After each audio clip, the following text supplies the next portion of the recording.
The tryouts had been brutal. 12-year-old Isaiah Martinez stood on the sideline watching Coach Derek Sullivan post the final roster on the gymnasium wall. His heart pounded as he walked closer, scanning the names. Once, twice, 3 times. His name wasn't there. "Sorry, kid," Coach Sullivan said without looking up from his clipboard. "You're just not what we're looking for on this team." Isaiah's throat tightened. He'd practiced every day for months. He'd improved his free throws, worked on his defense, gotten faster, but none of it mattered. "Can I ask why?" Isaiah managed to say. Coach Sullivan finally looked at him, his expression a mix of impatience and dismissal. "You're not ready for this level of competition. Maybe try recreational league." Isaiah nodded slowly, fighting back tears. He didn't see the real reason written across the coach's face, the same reason he'd cut 3 other kids who looked like Isaiah. The coach had a type of player he wanted, and it had nothing to do with skill. What Coach Sullivan didn't know was that Isaiah's father, who'd been quietly sitting in the stands during tryouts, was about to have a very different conversation with him. Because Thomas Martinez wasn't just another parent. He was the Regional Youth Sports League commissioner, and he'd seen everything. The car ride home was silent. Isaiah stared out the window, trying to process the rejection. His father, Thomas, gripped the steering wheel tighter than necessary, his jaw set. "Dad," Isaiah finally said, "I wasn't good enough." Thomas glanced at his son, his heart breaking. "That's not true." Coach Sullivan said, "Coach Sullivan is wrong." Thomas pulled into their driveway and turned to face Isaiah. "Son, I watched every tryout. You outperformed half the kids who made that team." Isaiah shrugged, not convinced. "Then why didn't I make it?" Thomas took a deep breath. He could tell his son the truth, that he'd witnessed clear bias, that Sullivan had consistently overlooked talented Black and Latino kids in favor of less skilled white players. But Isaiah was 12. He shouldn't have to know that racism could hide behind a clipboard. "Sometimes," Thomas said carefully, "coaches make decisions that aren't about basketball." Isaiah looked confused. What else would it be about? Before Thomas could answer, his phone buzzed. An email from another parent, the 3rd one today, all reporting the same thing: talented kids of color being cut while less skilled white kids made the team. Thomas made a decision. "Isaiah, I need you to trust me. This isn't over." The next morning, Thomas walked into the league office with a folder full of documentation. As regional commissioner, he oversaw 20 youth basketball programs across 3 counties. Each program had to follow strict anti-discrimination policies, and Coach Derek Sullivan had just violated every single one. Thomas reviewed the roster Sullivan submitted. Of the 12 players selected, 11 were white. In a community where 40% of youth were children of color, the statistical improbability was staggering. He pulled Sullivan's coaching history. This was his 3rd season. The first 2 showed similar patterns: overwhelmingly white rosters despite diverse tryout pools. Parent complaints were telling. "My son had the highest score in dribbling drills but didn't make the team." "Coach Sullivan barely looked at my daughter during tryouts." "The kids who made it are all from the same neighborhood." Thomas called an emergency meeting with Sullivan for that afternoon. Derek Sullivan walked into the league office at 3 p.m., expecting a routine check-in. He recognized Thomas vaguely, another parent who'd been at tryouts, probably here to complain about his kid not making the team. "Mr. Martinez, right?" Sullivan said, extending his hand. "Look, if this is about your son, I understand you're disappointed, but my decisions are final." "Sit down, Coach Sullivan," Thomas said, his tone professional but cold. Something in Thomas's voice made Sullivan pause. He sat. "I'm not here as Isaiah's father," Thomas continued. "I'm here as the Regional Youth Sports League Commissioner." Sullivan's face went blank. "You're... what?" Thomas slid his credentials across the desk. "Commissioner, I oversee all youth sports programs in this region, including yours." The color drained from Sullivan's face. "I've been reviewing your roster selections," Thomas said, opening his folder. "Care to explain why, out of 12 positions, you selected only one child of color? I picked the best players. Did you?" Thomas pulled out a tryout score sheets.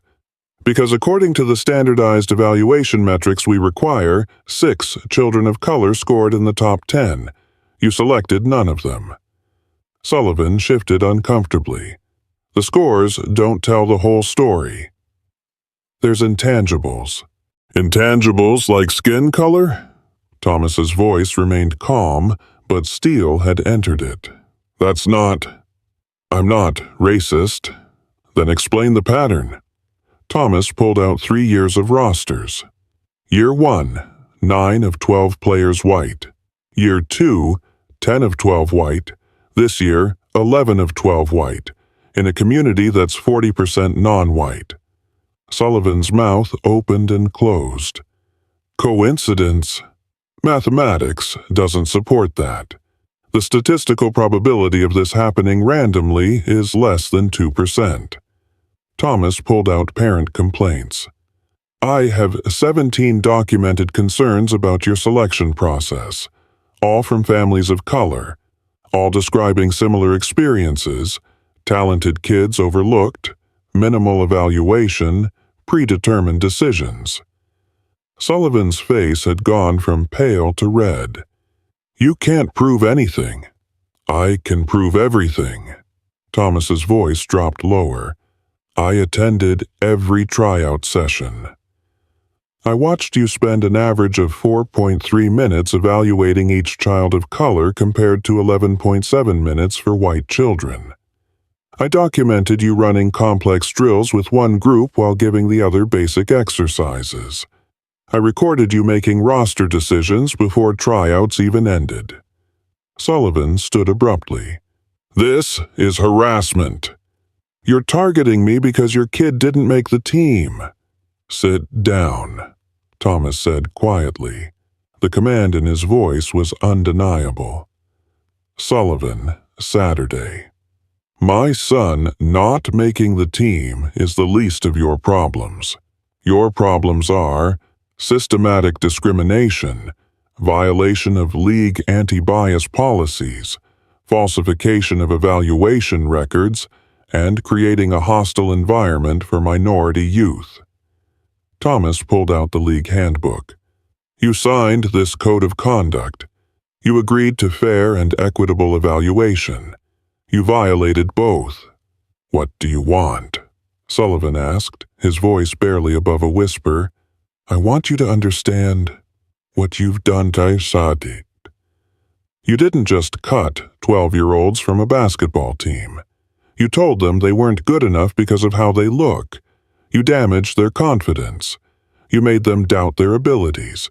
You taught them that the system is rigged against them." Thomas leaned forward. "My son came home yesterday thinking he failed. He doesn't know that he outperformed half your roster. He doesn't know that you never gave him a real chance. He just knows a man in authority told him he wasn't good enough." Sullivan couldn't meet his eyes. "You're suspended immediately," Thomas said. "The league will conduct a full investigation. Every player you cut will be reevaluated by an independent panel. If the investigation confirms discrimination, and it will, you'll be permanently banned from coaching in this league. You can't do this. I can, and I am. You should have thought about consequences before you decided that talent mattered less than race." Thomas stood. "Your team will be reassigned to Coach Williams. The roster will be reconsidered based on actual merit. And you'll be facing a formal complaint to the State Youth Sports Association." As Sullivan left, defeated and humiliated, Thomas felt no satisfaction. He'd won, but his son and 11 other kids had still experienced rejection and discrimination. That evening, Thomas sat down with Isaiah. "The league reviewed the tryouts," he said carefully. "There were problems with how Coach Sullivan ran the selection process."